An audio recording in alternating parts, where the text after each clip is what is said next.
Sebanyak 26 orang pekerja migran Indonesia asal Bali yang bekerja di Ukraina akhirnya bisa menginjakkan kaki di Bali Senin 7 Maret. Mereka mengaku bersyukur bisa pulang dalam keadaan selamat setelah Rusia melakukan invasi ke Ukraina. Salah satunya KDFI Oktaviani asal Banjarlebeh Dhuwur Kaje, Desa Lebeh Kecamatan Gianyar, Kabupaten Gianyar. Ia mengaku sangat bersyukur bisa berkumpul kembali dengan keluarganya setelah melewati hari-hari menegangkan di Odessa, salah satu kota dan pusat pariwisata di Ukraina. Saat ditemui Selasa 8 Maret, Evi mengaku tempatnya tinggal cukup jauh dengan jantung kota. Hanya saja ia dapat mendengar suara ledakan. Ledakan mulai terdengar sejak 23 Februari 2022.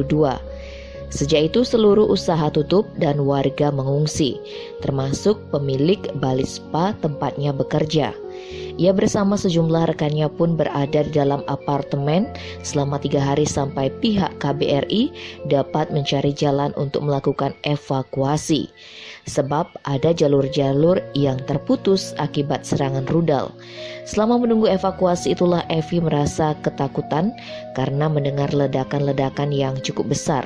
Setelah dievakuasi, rupanya ada ledakan cukup besar di dekat apartemen tempatnya tinggal. Kata dia, selain di Odessa juga ada rekan PMI asal Bali yang berada di Kiev, namun bisa dievakuasi dan pulang ke Bali.